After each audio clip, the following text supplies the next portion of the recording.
In this video, we'll learn how to use Codex with groundcover to find recurring issues in our namespace and create a PR to fix it. You can use the Codex app, iOS app, or the CLI with groundcover to perform root cause analysis and push code fixes. Coding agents are great at writing code. They're not so great at knowing what's actually breaking in production, because that context isn't in the repo. The code tells an agent what the system is supposed to do. It takes observability to tell it what the system is actually doing. So we connected Codex to groundcover. Right from the terminal, I ask what's recurring in our Shopic namespace. Codex loads groundcover's discovery skill, checks the workspace, and reads the query reference before it asks anything, so the query it writes is actually valid. Next, we'll see it come back with the monitors actually firing. They're ranked with alerting rates and the workloads behind them.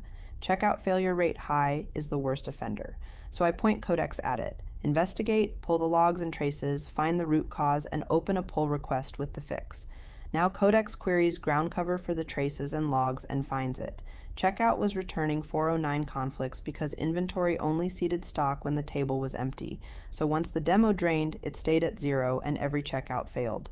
And because groundcover captures this straight from the kernel with eBPF, that data is always there. No gap in visibility when instrumentation changes, no sampling that drops the one request you needed.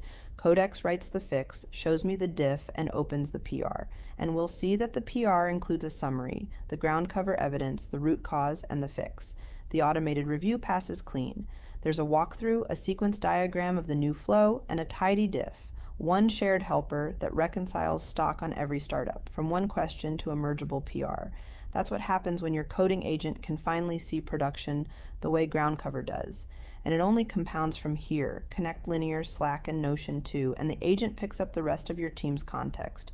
You feed it context, it hands you context back, and both your observability and your agents get sharper every time.